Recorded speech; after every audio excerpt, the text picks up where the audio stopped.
Hello and welcome to another episode of Getting Deep with Phil and Az, brought to you by Wolfstack Media. I'm Phil. And I'm Az. And in this episode we're going to be talking about the infamous Fyre Festival. We both watched the Netflix documentary, Fyre, the greatest party that never happened, I think it was called. Yeah. Very good story. I'd seen it before. Let's go straight into it. What do you think? What were your initial thoughts? Did you know what to expect?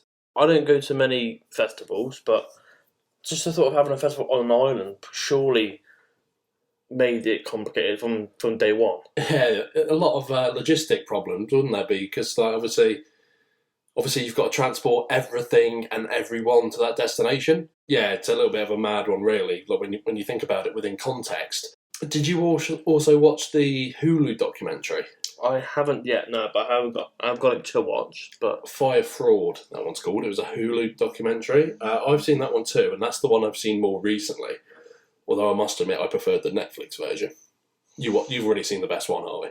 Yeah. When I saw the island that they wanted to do it on, it just brought back memories of Bear Grylls, the island. It's like, imagine having a festival on that. Yeah, well, ironically, it probably turned out a little bit like Bear Grylls, the island as well. Survival, People foraging for their own food and just hoping they survive. Because it was a bit of a shambles in the end, wasn't it? I just don't understand, like, obviously the ticket prices were extortionate, and, like, did no one even think to look up on it first, kind of thing? Or was it's literally just one of those generational things of, let's just get a ticket? Yeah, I think it was a generational thing. I think the problem is the way it was billed, and let's be honest, it was billed as like the biggest festival of the year for like the Americas. When I think of sort of like that influencer-heavy festivals, I think of Coachella in America, in LA. I've never been, obviously, but from what I understand, it's very influencer-heavy. It's very, you go there and you've got to get pictures on the gram.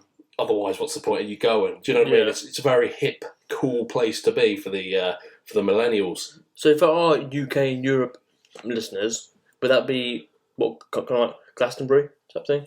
Perhaps, although Was it bigger?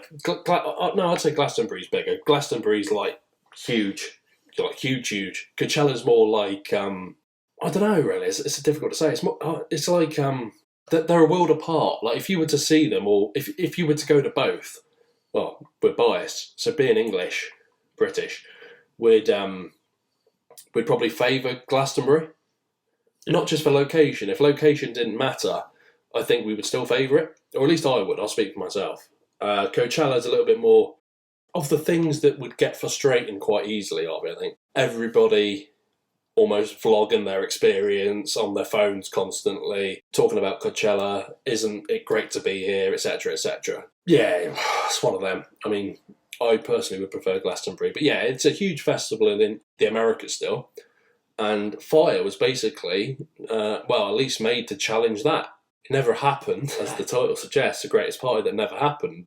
Well, can you remember some of the acts that were on the bill that night? I know Blink-182 were the first people to pull out, which means they were on the list for sure. Apart from that, yeah, a lot of modern bands and artists that would pique your interest, at least, big at the time. You know, this is like a festival that was pretty diverse musically, which is a good thing. It's what you want from a festival, really, until it all fell apart. It's just some of the names here, not that I know many of these people, to be honest. Pusha T, I've heard of Tiger, Designer, obviously Blink-182, Major Lazer, I think I've heard of them, or him, or whatever it is. Disclosure, Migos, Skepta I've heard of. So, a couple of big names, but not something that I would go to. Okay, yeah. I'm the back end of the old of the youth generation, you know what I mean? If I don't want to speak for you, Harvey, tell me what you think, but if we were to go, we'd be there for Blink-182. Yeah. Late 90s glory. That's literally the only band I go for. I've heard of Skepta and Tiger and things, but yeah, not my genre of music. Absolutely. So, for those of you that don't know, Fyre was created by a man called William McFarland, I think, nicknamed Billy McFarland. Yeah, Billy McFarland, yeah. And it was always his aim to team up with American rapper Ja Rule. You a fan of Ja Rule, Harvey? Know much about him? Not really. He was there, obviously, in our younger days. He was on the scene, if you know what I mean. Like, not someone I go to for my music. So, Yeah, no, that's fair. That's fair. Again, different culture, isn't it? So yeah, so we've heard of Ja Rule, obviously. This was the first time that we heard of Billy McFarland. Now they teamed up, and it was their aim to create an app called Fyre, which would have been able to book bands. So as far as I'm aware, I think in the Hulu documentary, they explained that if, for example, Coldplay were on the app, you wanted Coldplay at your wedding, you wanted Coldplay at your birthday, you could offer them a fee through the app, and they could choose whether or not to accept it. Not a bad concept.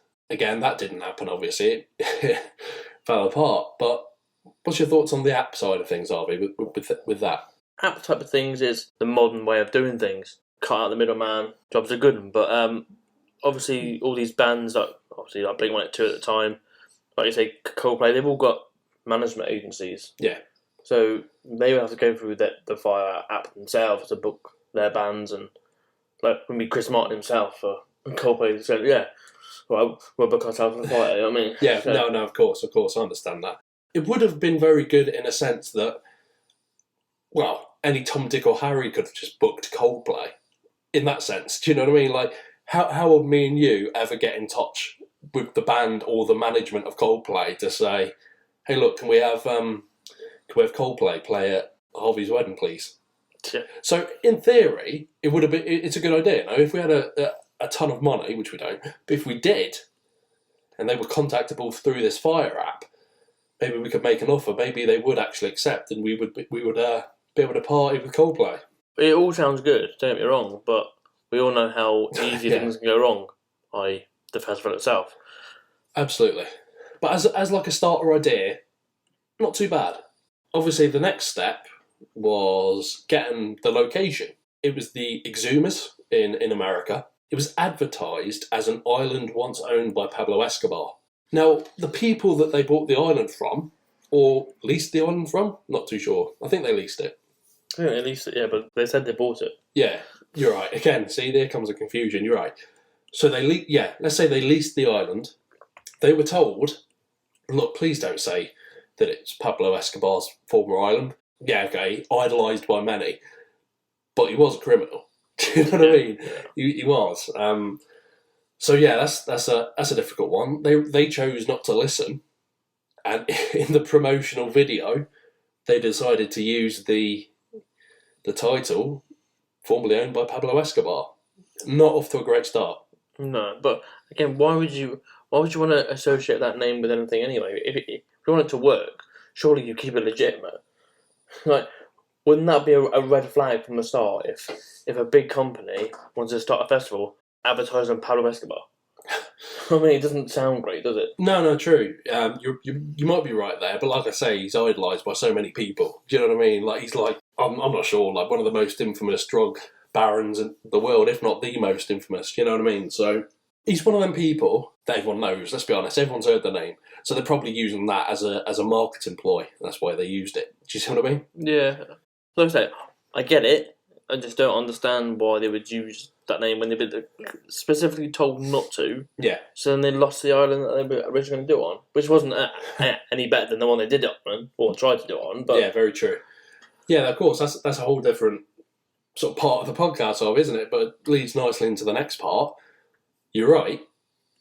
The original destination, where in the promo video, wasn't the place where they actually thought to have the festival in the end. They had to go somewhere else.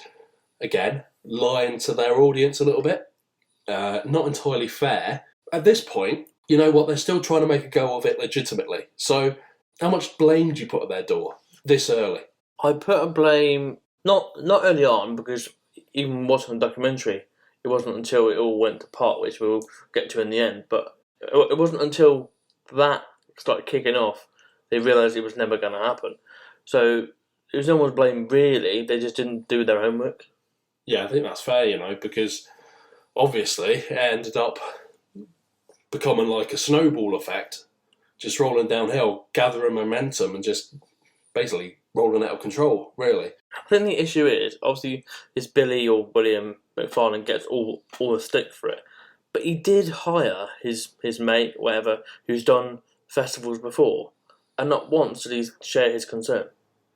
So surely that's Billy doing his homework, going, right, who's the best person for this?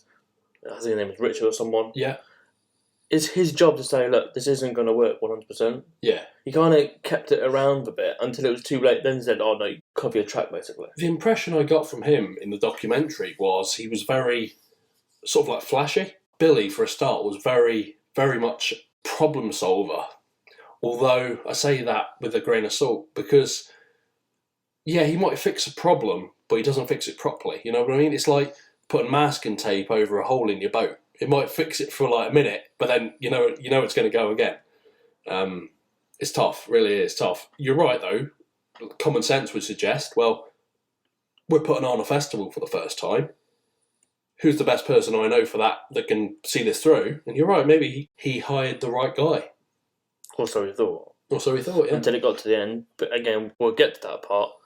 But for me, watching it, Billy did nothing wrong until it went wrong. Yeah. If that makes any sense. Until he started defrauding people, really. Let's be honest, that's what it was, wasn't it? It was a big con. But you know what? We're getting ahead of ourselves a little bit, Harvey. Right? I want to talk about the influencer side of things. So once the location was sorted, or the location that they thought they were going to use for the festival, they decided it would be a good idea to hire some of the most glamorous, beautiful women in the world. The ones with the most following on Instagram. So these are women like, you know, Emily Ratajkowski and Hailey Bieber at the time, or Bieber now. And yeah, these women are, you know, elite level models and millions of followers. These are kind of people that can sell snow to the Eskimos type thing. Yeah, absolutely. Just based on their influence. Yeah, and they didn't really know what they were getting themselves into. Let's be honest. They were given a fee for their appearance, and they turned up to do the work to get paid, obviously. They promoted the festival. They were part of the promotional video. It was their job to continue promoting the festival all the way up until it started, I think. I feel a little bit sorry for them in hindsight, because obviously they weren't to know how terrible it was, you know, going to turn out. Hailey Bieber, for example, I remember reading she donated her fee to the workers that didn't get paid, I think. Okay. So she didn't make any money off of it in the end. Do you see what I mean? So that's at least something. I'm not sure if all of them did it, but I do remember seeing Hailey Bieber do it. So, again, the way it was promoted was, come to this island. There used to be Pablo Escobar's. It's going to be an absolutely amazing music festival. It's going to have top of the range everything there. Top of the range food, top of the range music. You're going to have an amazing time, and you're going to be able to party with elite level women in the modelling industry. This could be you, was how it was how it was portrayed, you know? Are they lying at this point, or are they just getting the marketing spot on? Because, to be honest, it blew up in the sense of, oh, what's this? There was an interest from it from day one. See, for my angle watching it, not for 1 minute did I think that it wasn't going to happen. Obviously, the documentary is around because it did happen, but like, not for 1 minute did I think it would go wrong watching it. It looked like Billy had it all under control. Yeah, had the right people. Obviously, the models got involved. Surely they would have done it if they didn't think it was going to go ahead. Yeah, of course. So everything looked gravy. You know what I mean? It was all good. Went from there, but yeah. So I remember a lot of criticism came sort of like about the festival because it was aimed at millennials who don't know better, really. Their fear was, and I don't mean to speak for everyone, obviously, but their fear was, in the same way, sort of Coachella's a little bit like this. If it's happening, I need to be there. No ifs, spots, or maybes. I don't care about the price. I need to be there. This is the next big thing. I don't want to call it delusional, Harvey, because obviously people. But you're gonna. Well, yeah, but people were expecting it to happen. We know with the benefit of hindsight, it didn't. So what do you think about them people that actually paid the money to go there that got let down, really? Because, like, sorry to interrupt, but a lot of what I was saying is because people sort of like our age would say on the social media, you know, the social media keyboard warriors would say, well, like, they deserve it for being so stupid. Haha, like, let's laugh at them together. I don't blame them at all. Being given this opportunity to go to this massive festival and Glastonbury, that hasn't gone wrong yet, obviously, but people go. It's massive. People want to be part of the next big thing. I was at the first Fyre Festival, you know what I mean? Yeah. Like you say, on the Instas and all that kind of thing. So you can't blame them at all. But we've always grown up with, if it sounds too good to be true, it generally is. Yeah. Now, this sounded amazing. You know what I mean? Oh, yeah. And if I just look at the price of a ticket, it was upwards of $1,200 a ticket. So if you're paying that money, you expect something. Yeah. They were expecting a festival, right? They were expecting good music, to be partying with, Hollywood elite. Let's be honest, not necessarily Hollywood elite and actors, but, the LA top of the range, like I say, the models, there's Jarrell there. I'm sure there would have been several musicians there that are just there not to perform, but to party. Do you know what I mean? Luxury accommodation. Yeah, as well. everyone was promised a villa, basically. Obviously, that didn't turn out to be true. Again, we'll get onto that in a little while. But they were promised the world, paid a lot of money, and ended up disappointed. Yeah, and in the process, according to what I can read here, Fyre Media, the company, claimed to be worth 90 million, like based on this and their previous experience. Like 90 million they made.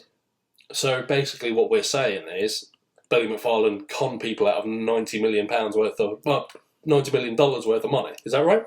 Pretty much, yeah. Well, the whole company as a whole, 90 million, it was going to be massive. And again, if they didn't do it on an island, practicality of it, like in a field, just do it up real nice and that. Yeah. They could have got away with it. Well, got away with it because yeah, it could have happened. Pulled it off. The fire could have ignited. Yeah, fair. You're right. I think the problem was, and the first problem is, once they had started, that was their vision and they didn't think of anything else. Or secondly, you're right, in a sense, like it could have just been in America, in like a field somewhere, although I must admit, a field is very British. Coachella, for example, is in a desert.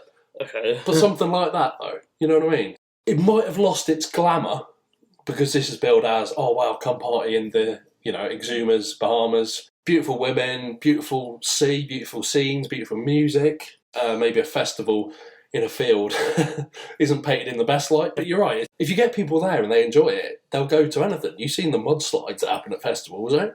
The thing is, people don't pay their money to stay in luxury and stuff. They pay their money to see the acts. Yeah. And the experience, you know what I mean?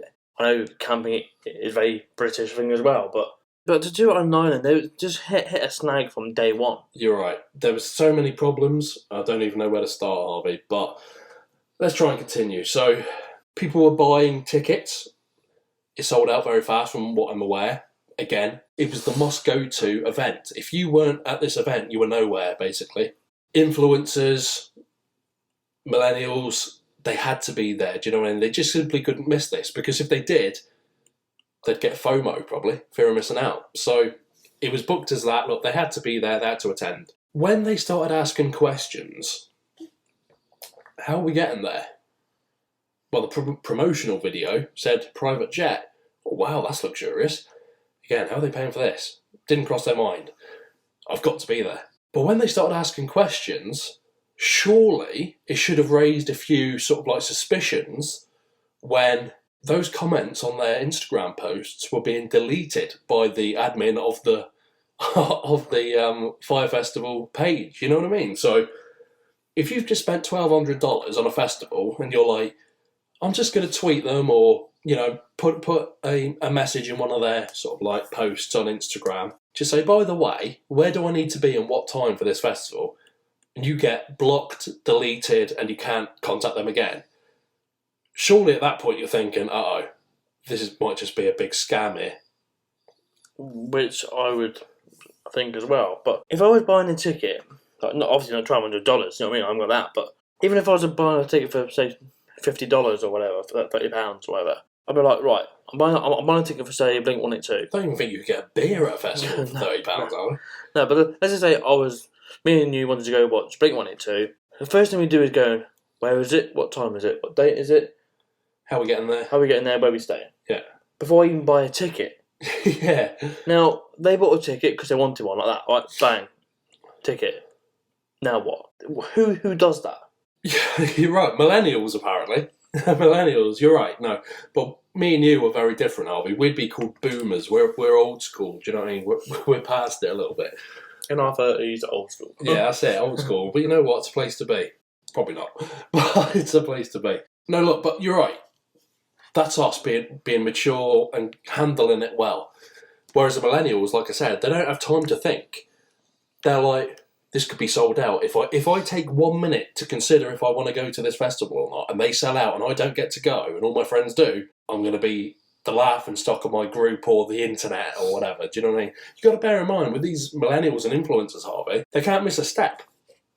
They miss a step, and like I say, if they're not there, and everyone else big and, in that sort of industry is, then they're over. Do you know what I mean?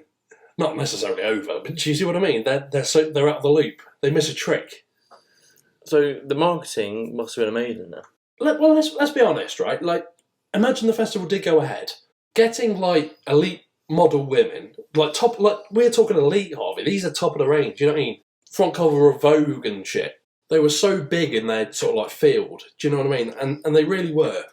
Seeing the promotional video, it did look good. That's their job, though. It's their job to sell it, and they did. They sold it well, because obviously it sold out.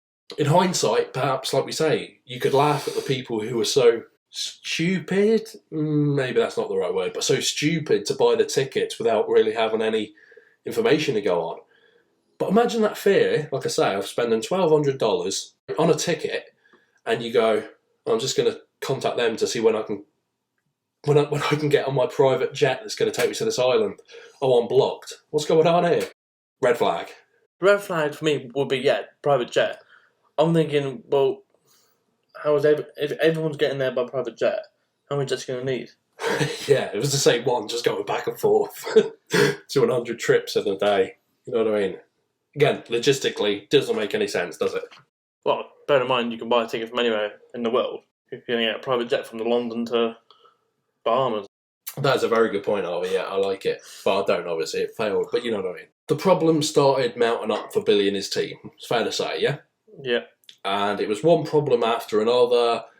And basically, the information I got and the information that was told to me in the Fyre Fraud interview, because I don't know if you know this, Harvey, but Billy was in that documentary. They interviewed him in the Hulu documentary, Fyre Fraud, right? Which is a bit shitty, because they paid him to appear in a programme, a documentary, criticising him and his attempts, you know what I mean? Regardless, basically I think what he said was something along the lines of a problem would arise and we would throw money at it to fix it, and then tomorrow it would be another problem, and they had to do it again. And they had to keep trying to pull rabbits out of the hat to stay afloat. Again, red flag should have been there waving, do you know what I mean? Like, maybe, look, we promised an elite level festival, let's maybe tone that down a little bit. Let's see if we can get away with spending a little less money so we can maybe make a profit. But I think the problem was, with Billy, once he had that vision in his head, like I said, he ran with it, and nothing was going to stop him trying to achieve that, because he wanted to be, oh wow, Billy McFarland, he throws one hell of a party. You swing for the fence that far. Yeah. Like, it goes out the ballpark. I mean, it's hard to get it back once it's gone. It absolutely blew up, didn't it? They had people from the Bahamas working on the festival site for free, who were promised to be paid after the festival. Again, they were sort of like left out of pocket. Totally unfair on them, because it's a beautiful location. We'll both agree on that, Harvey. Beautiful seas, clear as anything. You know what I mean? Beautiful beaches, beautiful place. And these people, bless them, they were just trying to earn a buck, really. Oh, wow, they're having a festival here. That'd be cool. I'll try and help set up. Promised to be paid after the festival. Never came round. They never got paid. Disgusting, really. See, it's things like this. If they were to pull it off, great for the community of the island. Yeah, no, absolutely. They'd be open it up again. You know what I mean? And that's how you get a boom. And, like, I'm not saying it is poverty, but obviously I'm guessing jobs are hard to come by. Yeah. So every year it brings community and money to the island and the community of the people on the island. But out of all the money they raise selling tickets, surely they could have got paid. You would have hoped so. I mean, the problem was, at that point, when it was too late and Billy had just gone, oh, God, I messed up here, I'm off. Do you know what I mean? He basically scarped us. Yeah, at that point, there were probably, a lot of people angry at him, and that's an understatement, but a lot of people who had worked hard for days on end, day and night, to try and get this place looking like it did in the video, already up against it, let's be honest, because they didn't have the materials to pull it off in the way it was portrayed. But still, you know what, I do feel sorry for them most of all, because, like I said, they worked for free, they were hoping that something would come of it. You're right, it might have improved a poor part of the world, if that makes sense, and hopefully you're going, well, look, if this is back next year, then next year, and it gets bigger and bigger every year, turns into, another festival that is coming around yearly. Yeah, of course they're going to be happy with that, because, like you say, it improves the community around the area. Yeah, they must have been devastated, do you know what I mean? So talking about throwing money at things, Harvey, right? Again, is this not a little bit of a red flag? I want to know what you think. Billy and his team were trying to raise some money. So what he thought was a good idea was to send an email to all of the people who had bought a ticket.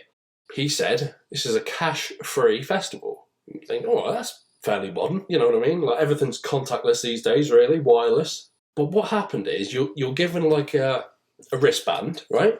This wristband is loaded with money, preloaded with money, bearing in mind. And basically, you want to go, I want some food, I'll just scan my wrist, and then beep, that comes off my total. Do you know what I mean? Yep. In theory, makes sense. And I'm pretty sure it's been used elsewhere with good success. Do you know what I mean? So it's not that bad of an idea. But, again, with the benefit of being able to see the show and realise what actually happened, it was just a way for Billy and his team to raise money for the next thing that went wrong, you know what I mean, the next problem. So this email went round and said, please top up your wristbands. We recommend $500 a day, or $250 to $500 a day. This is a cash-free festival. This is how you'll be able to pay for things on site. Is that red flag for you, or is that just modern day, really? I would have read it. I would have gone, yeah, no problem. I'll do my cash a day before I go. Yeah, that would have been good. Not weeks before. Like, yeah, I'm going to load my card up now. My wristband with $2,000 or whatever. Yeah, you're right. And you've already, like you say, spent $1,200 on a ticket. And yeah, you're right. Before you've even set foot on the island, you're being asked for more money. Now, don't get me wrong. Like, in theory, it would have made sense because, like you say, you don't want to be messing around with money on the day. It's so much easier just to go, like, beep, there you go. We all do it these days with our phone. So. Yeah, like wireless and contactless and all our devices that are capable of that. Makes a lot of sense. Is scam a harsh word? Were they scammed out of more money because of this trick? Scammed in a way that they didn't know they were asking us money for that reason. Because the money went down, as soon as they transferred the money to their wristband or whatever. Yeah. But it's not... It's a scam because they didn't know. But that literally is what would have probably happened anyway. Yeah, okay. But he was just trying to, obviously, raise money initially, and then... Yeah. I'm guessing to kind of put it back. Or to pay someone that needed paying to make sure the festival went ahead. Yeah. I think I remember hearing they spent £2 million on alcohol, which ironically was held by the... Board agency or something? Yeah. Which that Richard went and go and collected by doing some kind of nasty deed, although he didn't need to. Yes, we'll get to that in a minute. I want to talk about that for sure. So yeah, it was held by the border agency, and they had to pay to have it released because it was due to be taxed, basically, because it was travelling from one country to another. Again, a problem they didn't see arise until it happened. Too late, unfortunately. $2 million on alcohol. That's a lot. It's a lot, but obviously £2 million worth. It's not. We don't know how much that is, but okay, you're right. Obviously, if you're involving tax on it and transport of it, and you're selling it for a profit, yeah. So They probably got about £4 million worth of alcohol there. Yeah, maybe more, arguably. So yeah, it was Richard, like you say, that went and go pick it up, right? And we're getting, well, Harvey mentioned the deed. The deed did not have to be done. I think he was willing to do the deed, though. The deed was, I think it was Billy that told him, so Richard, please can you go pick up this alcohol? It's stuck at the border agency. They're not letting it go until we pay. We've got no money. Can you please go suck his dick so he releases this alcohol? Whether he thought that was metaphorically a joke type of thing, just to have a word, you know what I mean, like pamper him a bit. Yeah. But he was willing to actually do it. Yeah. To get this festival on. Now, some would say, what, God? But, you know. Yeah. Let's make it clear, he didn't need to. They did release it in the end. They did release it in the end, and he didn't have to go through with the act. But the way it was sort of like portrayed in the documentary was, take one for the team here, Rich. Come on, please do it for us, please. And he's like, well, my hands are tied here. Do you know what I mean? I've got to go suck his dick. And we don't even know if he was gay. You know what I mean? that was never clarified. Can you please go suck this straight guy's dick so he releases some alcohol for us? It just shows you how desperate they were then, eh? How much of a sticky situation they were in. That they had to go and do such a thing just to release some alcohol. Do you think the world will be a better place if you know, things like that happen more often, are they? Possibly. I don't know. Right. So if you ever need alcohol releasing, that's how you do it, right? You send someone to give a straight guy a blowjob. We assume he's straight. We don't know. He could be gay. He could have enjoyed it. Who knows? Either way, they got the alcohol, but basically that's £2 million wasted. Yeah, £2 million wasted. What they decided to do with that alcohol when the guests started arriving was plastering them with it. It makes sense because you've given them this dream of a dream festival, epic island festival that is going to be elite. You know what I mean? In reality, it wasn't that at all. It was terrible. Right, how do we calm them down and get them less disappointed? Ply them with alcohol. Just give them alcohol. And from what we saw in the documentary, I mean, that people had bottles of spirits and were just pouring it down each other's throats. There was literally nothing else to do at that point. It's the fact that in the documentary we see him getting off a plane, just like a normal standard plane. I mean, no private jet that they were promised, but Spoiler. Spoiler. So they didn't get the jets. They're just a normal standard airline, which is fine. They got there, right? They got to the island, right? So that's not an issue. They didn't get there how they wanted to, but they got there. Please just put a pin in that for me, Harvey, because I want to come back to that. Remember that bit. Okay, yeah. And then obviously they get off the plane. They're like, where do we go from here? There's nothing put on for them, so they kind of get directed to like a cafe bar type area where they, again, like you said, they get started plastered with alcohol. And obviously, when you see a small group of people, there's probably hundreds of people there, thousands if not. But there's a couple of people there, and they're enjoying themselves. None the wiser that there's actually no festival going to go on. Yeah. And then you get on like a coach or a bus and get down to the area, and then it's just looks like something out of E.T. or something. E.T. Haven't heard it called that. Just looked like Area 51 or something. Yeah, no, I totally understand what you mean. Yeah, for sure. So the thing I wanted to come back to, Harvey, right? Me and you, putting ourselves in the hypothetical position where we bought a ticket, $1,200. Yeah. And we're promised a private jet, and we go, right, red flag number one comes when you're blocked by the admin of the Fyre Festival page when you ask a question about how you get into the island. So that's red flag. And I'd like to think one of us, if not both of us, would have been smart enough to go, that's weird, something not right there. Okay. Red flag number two, get an email through. Please top up your wristband bracelets. It's a cash-free festival. We recommend $500 a day to get you your food, your drink, and everything you need for the day. And it's cash-free, like I said, so nice and easy. Maybe red flag number two. I'll tell you what, I'll go orange flag on that one. Because I think you're right. After a conversation, me and you would have gone, no, but that's the way it's done these days. But we would have waited until literally the day before we left. Yeah, for sure. Or at least tried to find, similar people that we know had done it and maybe done it successfully. Do you know what I mean? Yeah. We wouldn't have gone in blind. I would have liked to think, right? Red flag number 3, when you arrive at the airport, promise a private jet and it's a commercial jet. Do you still get on that plane? I probably wouldn't, because you've had those 2 red flags. You had the orange flag, like you said. Now, hang on a minute, because we haven't got this, we haven't got that. We're being like asked for money and stuff. We'd have probably cut our losses, to be fair. Yeah. Or tried to sell them to put some other poor soul. Yeah, probably at the airport you're trying to sell them, yeah, but no, it's just like for me, you're saying I've got to have like a smooth ride through. Yeah, no, it makes sense. Through it all, and if I'm getting doubts on anything, I just kind of cut my losses. That's it, because it's only going one way, and that's downhill. You know what I mean? Yeah. So hypothetically, Harvey, let's say we get on the plane, right? Yeah. We get there, we arrive. We're probably in a good mood, you know. We're about to experience a new festival. It's exciting. We're going to see some good music. Hopefully some beautiful women. That's what it was described as in the promo video. Yep. Beautiful, like sun, sea, sand, sex and air. Eh? And then we're given a school bus to ride in to our destination. Okay, right. You need to get from A to B, right? You need to get from the airport site to the festival site. Let's be honest, transport there isn't a big deal, really. It's not, but you expect it to be like in the colours of the festival and fire written on it, like private escort type thing. Yeah. Made to feel important. Yeah, so you're being picked up by the company to take you to the destination. Yeah. That's what you would want to expect anyway. Well, you actually get the magic school bus. Nothing magical about this one, but yeah. Yeah. Again, there was sort of like people vlogging on the bus.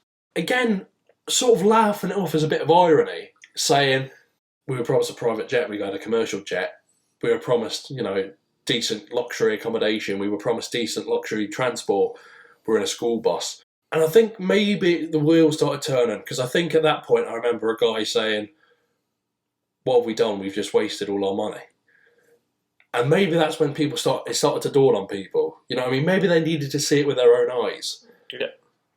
Except the thing that sealed it was when they went round the corner and saw the festival site and thought this was not how it was pictured.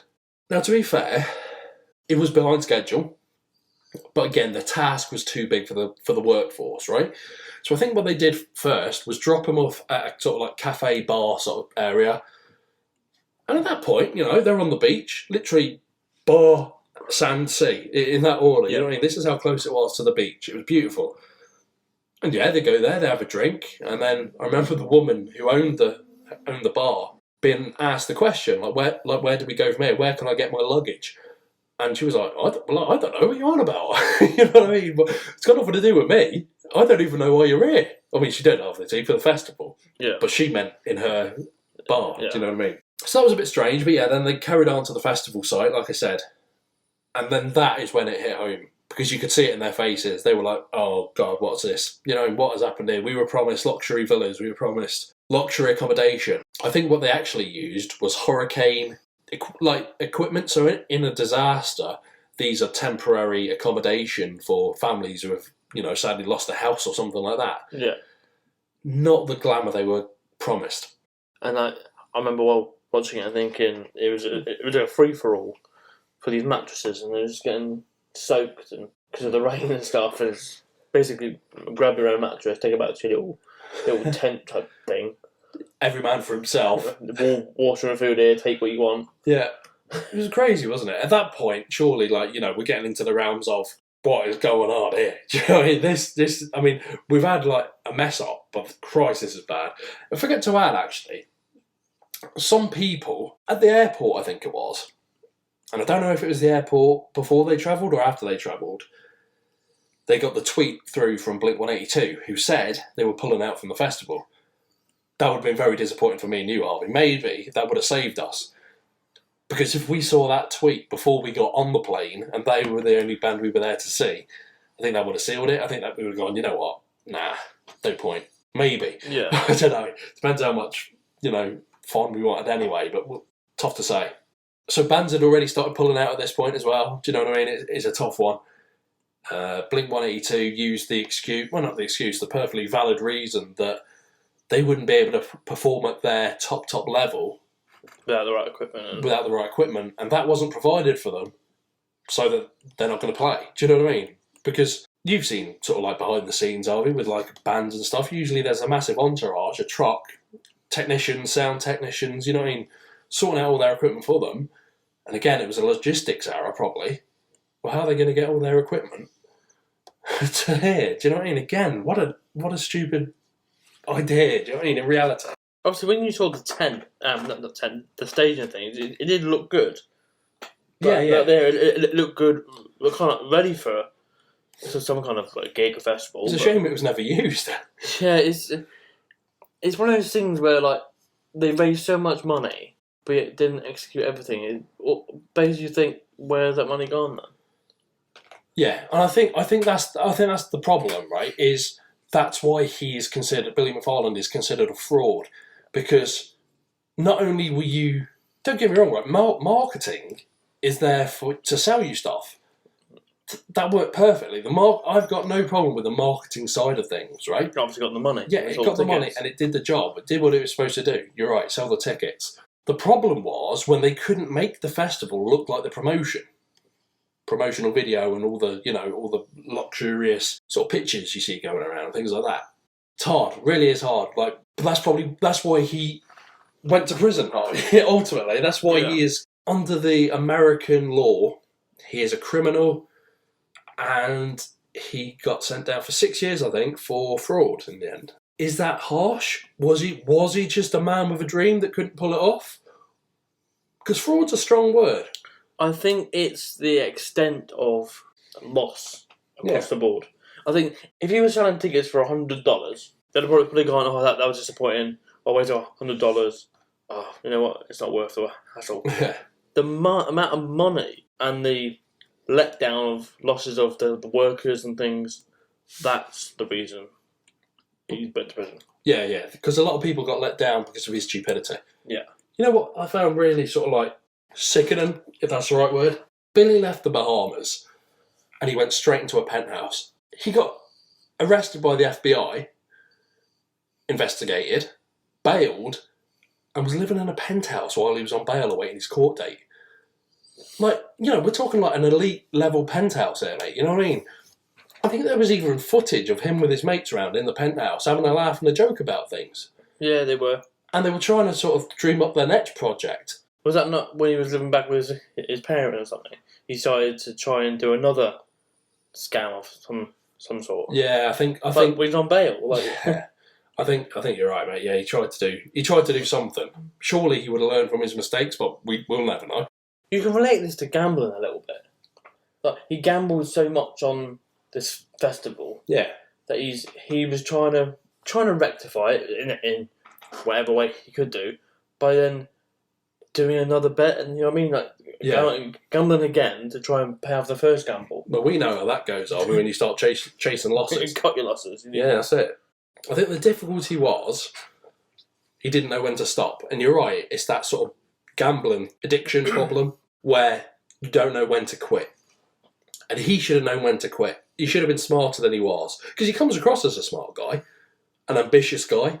He knows some important, powerful people by the looks of it. Do you know what I mean? Yeah. It just went the wrong way for him, unfortunately. At his own, mistake, of course. No one else's fault.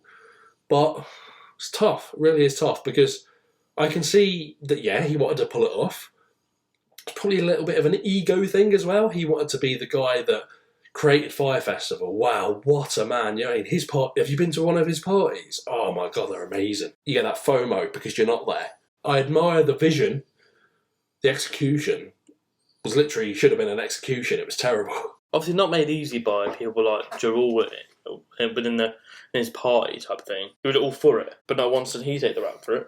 He actually distanced himself from it, I think, which, again, might not be admitting responsibility, which is not really fair, because in the footage that we saw of it, at least at the start of the festival, or at the start of the documentary, he was heavily involved. Oh, yeah. He might not have been making decisions behind the scenes, but he was there at important meetings. Do you know what I mean? And let's be honest, they were probably going to use his connections in music and things to book acts and his fame to bring attention to the festival. Do you know what I mean? So, yeah, for him to distance himself like that is a little bit snidey, in my opinion. Although it wasn't him that ended up getting a conviction, obviously, it was Billy. So, yeah, it really is tough. Could the rest of his party, his company type thing that was involved, could they have not got in trouble as well, being part of it? They knew it wasn't going to go ahead. They knew what was going on. Yeah. I think the problem was, right, Billy, from what I understand anyway, Billy was so deluded and so strong in his opinion that this festival had to happen at the absolute tip-top level. There could not be any way that this could not happen. We need to throw money at it, throw money at it. We need to go get you to suck a guy's dick to get the alcohol, go suck a guy's dick. You know what I mean? Nothing is stopping us having this festival. It needs to happen. Ego probably got in the way a little bit, I think. If he was well connected as they said he was, couldn't they have gone, right, this is a massive fail here, but we're getting this on at whatever cost just to save face? It would make sense, but again, when you've promoted it so well, and again, marketing was perfect, and it's nothing like that. And let's say they got there, they were disappointed because they had to sleep in a hurricane tent on a wet mattress. But the music happened, the festival happened. The contradiction between the promo and the actual real life, the reality, when that was posted up on social media and on vlogs and things, that would at least give people the realisation of what it actually was. So if there was to be a Fyre Festival 2, or the year after, then people would have had a clearer understanding of what to expect. Yeah. The promo, again, could have probably been perfect. But the promo, you know, at least they would have had something to fall back on. They could go, well, let's check out this person's vlog so I can actually see what it was like. Didn't even get that far. Didn't happen. This is the importance about starting small and getting bigger. This could have paid off if he'd done it in the US somewhere, say maybe on a beach, something like that. Obviously, hotels and whatever. Start small and then got, like say 5 years down the line, got all these models in and tried to get it on the island. There's a bit of backstory to it. There's a bit of clarity in it. Like, well, yeah, I've been to Fyre Festival before. It's amazing. Yeah. This will be even better. They're trying to walk before they could run. They were trying to put on the biggest festival in the States before even putting on a gig in a pub. Yeah. Yeah, no, I totally understand what you mean. Well, one other thing I've got to talk about as well, actually, I'm sure you would have seen it, Harvey. The food that they were promised and the food that they received. Was it the cheese sandwich or something? It was the cheese sandwich. So, again, they were promised elite Michelin-starred chef-level quality food and got 2 slices of dry bread with a slice of American-style cheese and a little bit of salad on the side. That tweet went viral, I think. I think that was the story behind it. Someone posted that picture, it went viral, and that's what got a lot of attention on Fyre Festival. I think that's in the negative sense. I think that's the reason for this Fyre Fraud documentary, because the person that posted that kind of started the hashtag Fyre Fraud. No, that's a very good point. Yes, would have totally missed that, Harvey, if it weren't for you. So well done. But yeah, someone working within the festival created a Twitter account called Fyre Fraud, and they were being able to see the problems firsthand and were updating almost like a little bit of a mole kind of thing, you know what I mean? It's like, look, if you're expecting this to be like top level festival, think again. This is so far from what it's being portrayed as. Please believe me, I'm here, I can see. We never found out who that was, but someone had the sense to go off the radar a little bit and go, well, I've got to try and tell people because this is a criminal act here. Do you know what I mean? Yeah. Watching the documentary itself, it's not like I saw massive crowds of people though. It was all little clusters of people. Yeah. It's almost like a lot of people knew it wasn't happening, they didn't go. I never saw hordes of people. You got to bear in mind, they all probably would have come through the same airport. So it would have only ever been a couple of hundred people at a time anyway, as a new plane arrives. Yeah, I suppose. It just didn't look like hordes of people were there. Yeah. Like queuing up type thing for everything. Yeah. It just looked like, I don't know, 10, 20, 30 people. Yeah, no, I see what you mean. You're right. Although I think they were the first people there. Yeah, to be fair, yeah. By the time the news got back, do you know what I mean? Like, let's say we were on different flights and I got there first and I'm there telling you, Harvey, I'll FaceTime you. Do not come here. Look at the state of this. Once the word had got out, that probably saved a lot of people as well. It's a shame because from the start it sounded like a really good type festivals. Now, I'm not a festival type person, but You are. well, You will be. I will be. Yeah. No, I'm all for festivals if the right bands are on. No, I'll go for the bands. Yeah, that's fair. It sounded amazing. The marketing was brilliant. Obviously, it's sold tickets, but yeah, too many red flags from the start. Yeah, no, I agree, RV. Far too many red flags. Like I said, I spoiled it a little bit, but Billy McFarland got sentenced to 6 years in a federal court.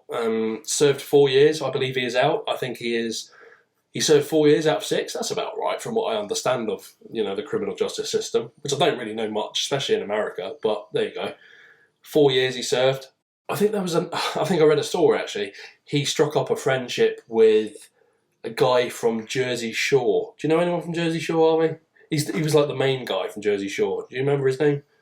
Mike. Yeah. The Situation. Yes, The Situation. Apparently he formed a friendship with The Situation in prison. Says it all. Says it all, mate. There you go, yeah. And yeah, apparently Billy McFarland's out now. You know what? I'm going to be bold and say this isn't the last time we've heard of him. I think this isn't the last time the Fyre Festival is about. I think a Fyre Festival will be successful.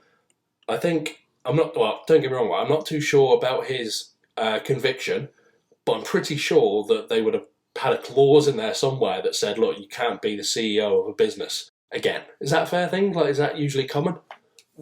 Well, that's... For fraudsters. For fraud, yeah. His name would have been tarnished, and yeah, he wouldn't have the rights himself. But he can still make the decisions. He can still make decisions, but he would have to be at least in a 51-49 partnership where someone else has the ultimate say. There's workarounds, Harvey. Let's be honest. Yeah, there's workarounds everything these days. That's it, mate. And you know what? It's gonna happen. Like I said, I wouldn't be too surprised if he let the dust settle a little bit. I mean, it has been 4 years since his sentencing. So this happened in 2016, I believe. So 6 years since. I don't think he's going away. I think his ambitions are too big. He even started a podcast while he was in prison called Dumpster Fire, which I've tried to listen to actually because I love the story. I think it's a brilliant story, no matter how much of a collapse it was. But yeah, for some reason the podcast don't load, so that's disappointing. So is there anything else you want to add, Harvey, just before we round up? Been through everything, kind of like the youth of today, kind of like jumping at tickets, like you said. If you are listening to this, just be careful. Obviously, do your background checks and all that, because obviously you don't just happen to anybody else. Stick to the bigger names type thing. I mean, the ones that are already there. Yeah. It's not always good to just jump on board any big thing that could be a big thing. Like I said before, I don't think this is the end of Fyre itself. Okay. I think the names are that big now, even though it's ties with the fraud and Billy's case, I think a Fyre will happen. If it's allowed to, under that name, do you think the company could have been liquidated as part of Billy's sentence? The company is only Fyre Media. Fyre Fest as a festival could happen but under a different media company. And you know what? Maybe now it would almost attract a different kind of audience, almost like an ironic audience. Like you've got to go after you knew how big the first one failed. Do you know what I mean? Like not because you're expecting the world, but because, like you said, it's already a big name, and it didn't even happen. You know what I mean? Didn't happen in times of fraud, but people will still want a ticket. That's the funny thing about this day and age. People, like you say, FOMO. Yeah, FOMO for sure. The only thing I want to say of is what we have already said. And I think it's a perfectly reasonable thing to go by. If it sounds too good to be true. It genuinely is. Generally is. There you go, I think that wraps up the season, as well as the episode perfectly, Harvey. I've enjoyed it, hope you have too. Always. Please go check out the 2 documentaries that me and Harvey have referenced in this podcast. One of them is on Netflix, Fyre, the greatest party that never happened. The other one is a Hulu documentary. It is called Fyre Fraud. Also very good, although, like I say, I prefer the Netflix version. Bit of bias there, but you know what? I'm not paid to sit on the fence, are we? I know what you're going to say, I'm not paid at all. Exactly, yeah. But I'm not paid to sit It does hurt to sit on that fence. It does. Don't forget to check out Wolfstat Media on all major social media platforms. Send us your questions and comments. We'd love to hear from you, as always. Please give us some more topics to talk about. because we'll come at you with season 2, won't we, Harvey? We will indeed. It's going to be fun and exciting. So thank you for listening, guys. Don't forget to follow for more episodes. You can listen to us on Spotify, Apple Podcasts, or wherever you get your podcasts from. Thank you for listening. Like always, we'll catch you next time, guys. Goodbye. Goodbye.